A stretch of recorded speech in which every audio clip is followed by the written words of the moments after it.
4h26, já de volta aqui com o Bandeirantes Acontece e vamos rodar aqui a nossa reportagem, girar a nossa reportagem. Agora o João Pedro Melo, hein? João Pedro Melo, direto de Brasília, com as informações. Diga lá, João Pedro. Fala, Ronaldinho. Oi, Zaidan. Olha, a defesa do tenente-coronel Mauro Cid tem até hoje para entregar as alegações finais ao Supremo na ação que trata da tentativa de golpe.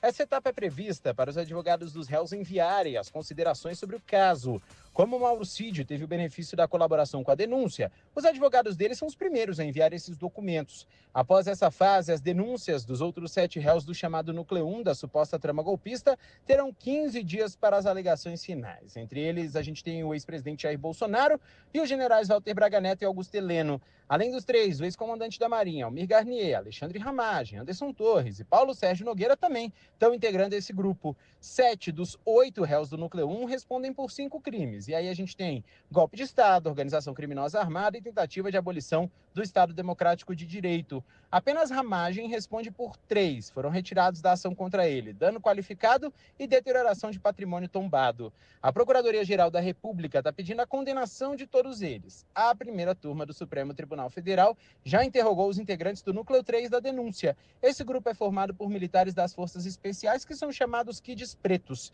Segundo a PGR, esse núcleo tentou ali influenciar as Forças Armadas para aderir ao plano golpista. E entre eles, a gente tem o tenente-coronel Hélio Ferreira Lima.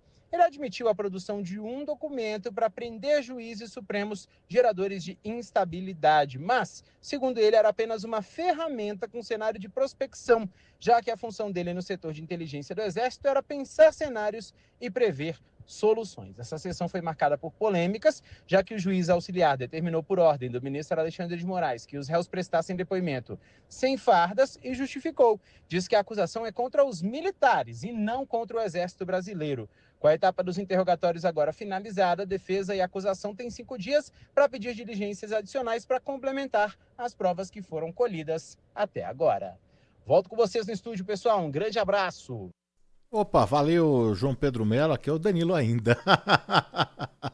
O Ronald tá cobrindo férias na parte da manhã, tá no período da manhã, mas volta já aqui no Bandeirantes Acontece ao lado do Zaidan na segunda-feira. Segunda-feira é isso, dia 4 de agosto, o Ronald tá retornando. Brigadíssimo, viu, João Pedro? E aí, hein, Zaidan? O interessante, Danilo, essa história de o sujeito dizer que era uma prospecção, né?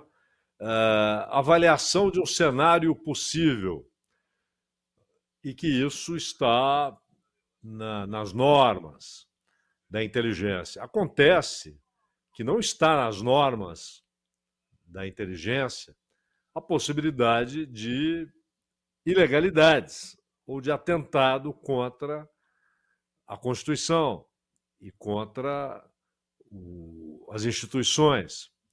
Então, quando você fala em neutralizar o Alexandre de Moraes, e é bom lembrar que no caso das Forças Armadas, esse neutralizar não tem normalmente o sentido que é usado, por exemplo, muitas vezes em operações policiais e até mesmo na tradução para o português do verbo que é utilizado em outras Forças Armadas, né, de eliminar. Eliminar é diferente de neutralizar. Neutralizar seria, ele explicou, fazer com que o sujeito fique sem capacidade de agir durante um período. E além dessa possibilidade que está lá nessa prospecção de prender ministros do Supremo. Totalmente à margem da lei, não seria essa ação. E lembra, inclusive, aquilo que foi dito pelo general Mário Fernandes, que disse que ele apenas digitalizou um pensamento. E aí, mas por que imprimiu? Não, porque eu não gosto de ler na tela. Você não precisa ler o próprio pensamento, né? A não ser que você tenha escrito uma obra maravilhosa, uma obra-prima da literatura, né? Digna de um Tolstói, né? Então você não, eu quero ler isso que eu pensei, porque, não é? E fala, mas espera aí, e além de você ter optado ali pela via impressa, você imprimiu 3 cópias. Aí ele falou, nossa, é aquela impressora, é terrível, né? É, ela sozinha resolveu fazer essa impressão, já estava programada para isso e tal. Então, e é um pensamento digitalizado.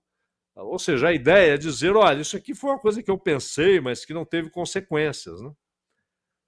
Essa tem sido a linha dessas respostas dadas lá no Supremo Tribunal Federal. E aí, agora, como explicou o João Pedro Melo, o Mauro Cid, claro, o primeiro a apresentar as alegações finais, olha como a coisa está andando rapidamente.